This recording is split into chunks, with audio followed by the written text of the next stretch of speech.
again, back to that rule about you should be able to identify um, every reasonable move. So D4, what are other reasonable moves here? I'm going to say there's two other good moves in this position. I want you to be able to identify every reasonable move in every opening position. So what's another good move here for white? You guys tell me.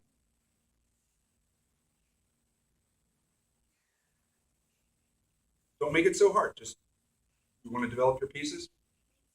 Of course. How can knight c3 be a bad move? Of course that's a good move. So knight c3 is a good move. d4 is a good move. And what else is a good move? There's only three good moves in this position. That's it. If you can always play a reasonable move, you're always going to have a good position. So what's another good move? Well, I'll ask you, is bb5, is this a good move? Is that a good move? Yeah. No. What rule does it violate? You can remember the rule. Don't check. She got it. Do not give check with the bishop in the opening when they can bluff. So d4 is a good move. Knight c3 is a good move. And what would be the other good move? Bishop c4. Very good. She's right. Bishop c4 will be the other good move. All right. In this game, Morphy played d4. And black plays, this guy's, it's fun. This guy's name was Duke of Ferdinand or something like that. Duke of Brunswick. That's his name. And so he plays Bishop G4. And what would you do if you were white here? You know, Craig, we actually have a stronger student here. So see if she could probably. Can do you remember the game? You know, remember how it happened? Oh, No. you've gone over it before? What would you?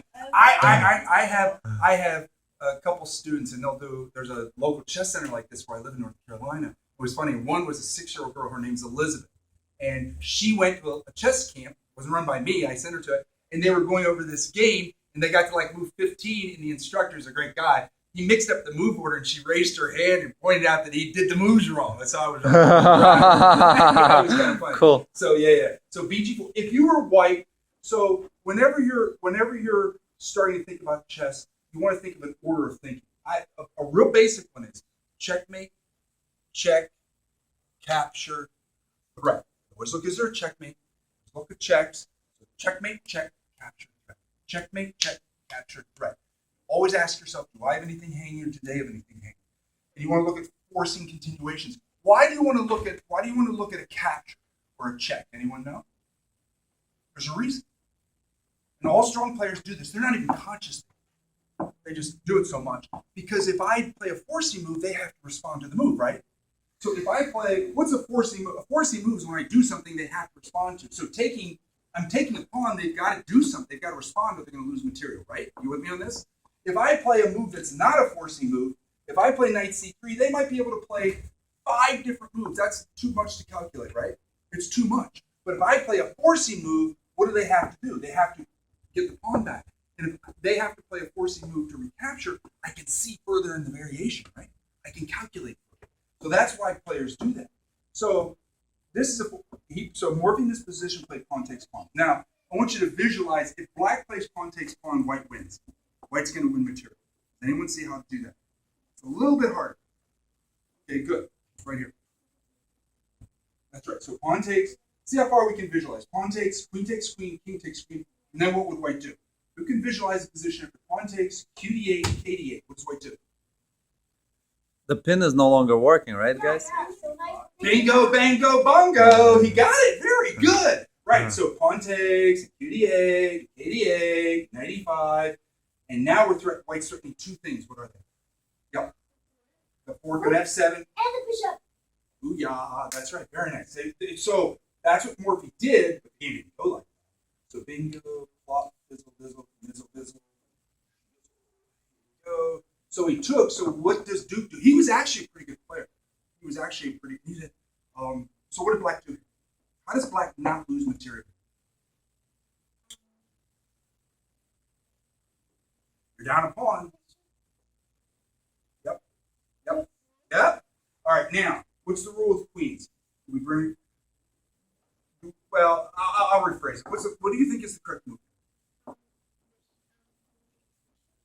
You want to bring is it okay to bring your queen out too early? Oh, yeah. So a lot of kids will play pawn takes here, and a lot of kids play queen takes. So why don't we bring? So I'm going to give you the answer in the question. Almost no kids ever get this. So let's see if you guys can get it. Ready? I'm going to give you the answer in my question. We don't bring our queens out early because they might get attacked or taken. So therefore, when is it okay to bring out your queen early? I gave you the answer in the question. Yep. No. But why? Okay, then I'll just turn it around on you. Why take the queen? Right. So you don't want to. If you take with the pawn, we weaken the pawn structure, right? Right. So when is it okay to bring your queen out early?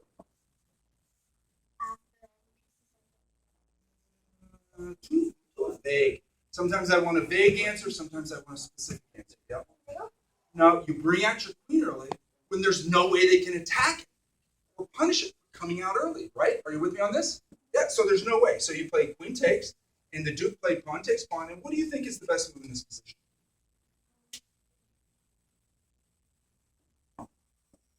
It's okay. So a lot of people, it doesn't matter if you're a kid or an adult. You can be 35 years old and learn it's the same thing. Like to play tricks and traps and sneaky little stuff. That's perfectly fine as long as it's otherwise a good move. So there's nothing wrong. It's great playing for tricks and it's great playing for checkmates and traps. But as long as it's a good move, you don't want to play the third best move, hoping your opponent will play the worst move. Don't always play moves thinking your opponent's going to play the best move. Yep. Yeah. That's what he did. Before. Now you mean C4. Yep. Yeah. Yep. C4. That's what Paul Morphy played. And what is White threatening? Checkmate. It's the same thing Timur went over with you on the F7 square, right? So Black in this position played knight F6, blocking the checkmate. And Paul Morphy, if this were a tactics puzzle, I would say this is a pretty hard one. I would say this is probably like 1400. What's your rating? 1780. Oh, there we go. So she should see it. And White to move in this position and win a pawn. I would say it's about a 1400. So if this were in a book, I would say 50% of people at the 1400 level would get it. It's White to move. See if anybody can get it. White to move and win a pawn. It's not so easy. I'm just telling you. I don't win a pawn. No. Doesn't mean you're capturing pawns. You're going to play a move that's going to win a pawn.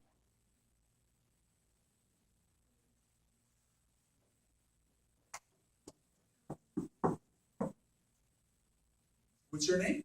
Naomi. Naomi? Yes. Naomi, what's the move? I don't know. Yeah, it's not so easy. It's a little tough. It's a fork. White can play a fork.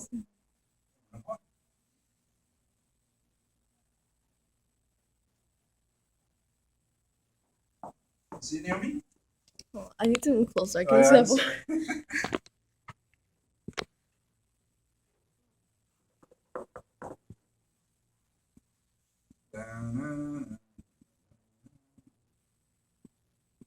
Queen B3. It's a double attack on F7. We're hitting B7. We're double attacking F7. We're hitting B7. So the Duke actually came up with an ingenious defense. He played QE7. And the idea being that if White plays Queen takes pawn, I'm not going to tell you that. How does Black not lose the rook? How does Black not lose the rook at A?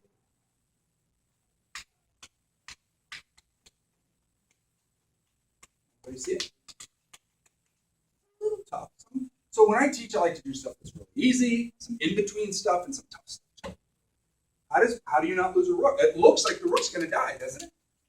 And snip the rook. How do you not lose the rook?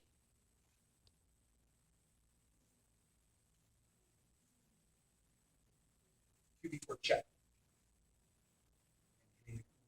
So White would have to take the queen. Does everybody see that? Has to take it, otherwise lose the queen. So after QB4 and bishop takes, and White would be up a pawn and probably close to winning.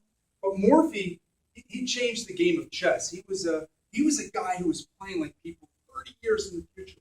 So he had this amazing feeling of time, pieces in development. So he played knight c3. He kept the threat of taking the pawn, and he thought his advantage here was better than if he would have grabbed it. And it is. And so the Duke plays c6. Does everybody see how the queen is protecting b7 now? Yeah. So he plays c6. What would you play if you were white? If you don't see anything going on in the position, inexperienced players have a tendency to develop 2 or 3 pieces and then use those pieces and start engaging their opponent. Try not to do that. Develop all your pieces. Develop, develop, develop, develop. Everybody out, and then engage your opponent. All right. What do you think is a good move here? Yes? We don't have an expression, double up your bishop. I think you just tell me the move.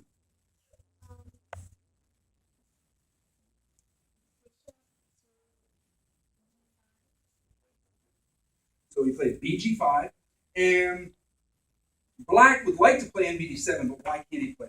And why did I say nbd7? Why didn't I just say knight d7? That's right. So 2 knights can go to d7.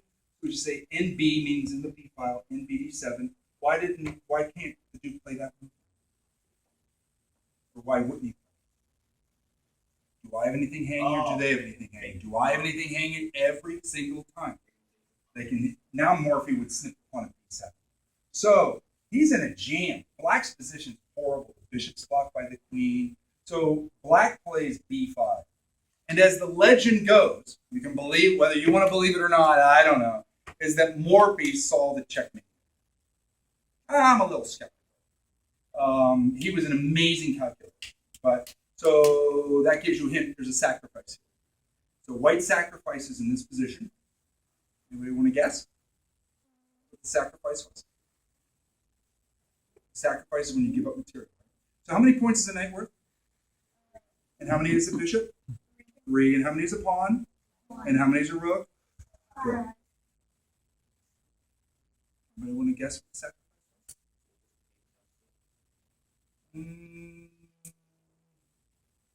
That's more of a trade, so, right? So yeah, it's a trade, and you want to think of pins as having value. There's value in having this pin. So you don't want to give up something of value unless you get something else, right? So for example, if you took and you had to recapture, well, the double pawns might be a trade for what you had with the pin. Does that make sense? The pin has value. And a lot of kids, inexperienced players, do that. They prematurely, they too soon capture pin pieces. So it's not a bad move. It's not a bad move. It's just maybe not a good one. And it's critical in chess. If you're making moves and you make moves that aren't bad but aren't good, that's generally okay. Anybody want to guess what the sacrifice is? Like knight takes pawn. Black